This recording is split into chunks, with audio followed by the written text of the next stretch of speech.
Boat and steam math स्थिर जल रे डंगाटीर बेग x किलोमीटर और स्रोत जल रे डंगाटीर बेग जब y किलोमीटर हुए स्थिर जल रे स्टीम वाटर रे x plus y kilometre per hours और स्रोत जल रे डंगाटीर बेग x minus y kilometre per hours होता है। एगो नहीं गोटे प्रश्न करा जायछि। प्रश्नटी एपरि अछि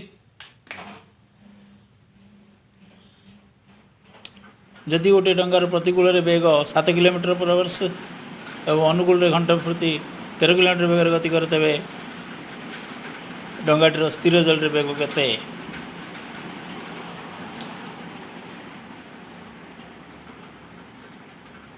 एटे स्टीम वाटर पे बोली सूत्र अच्छे अनुकूल बेग प्लस प्रतिकूल बेग डिवाइड बाय 2 तेणु प्रश्न अनुसार अनुकूल बेग अच्छे 13 किलोमीटर और प्रतिकूल बेग अच्छे 7 kilometre 13 plus 7 divide by 2 equal to 20 by 2 but 10 kilometre per hours अर्थात अनुकूल रे स्थिर जल रे बेग 10 किलोमीटर पर आवर्स हेब। ठीक सेहीपरि प्रतिकूल रे स्थिर जल रे बेग डंगाटीर केते हो जानिया गले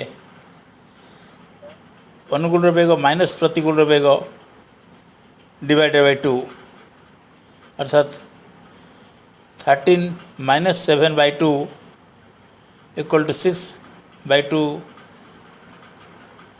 3 किलोमीटर पर आवर्स होता है।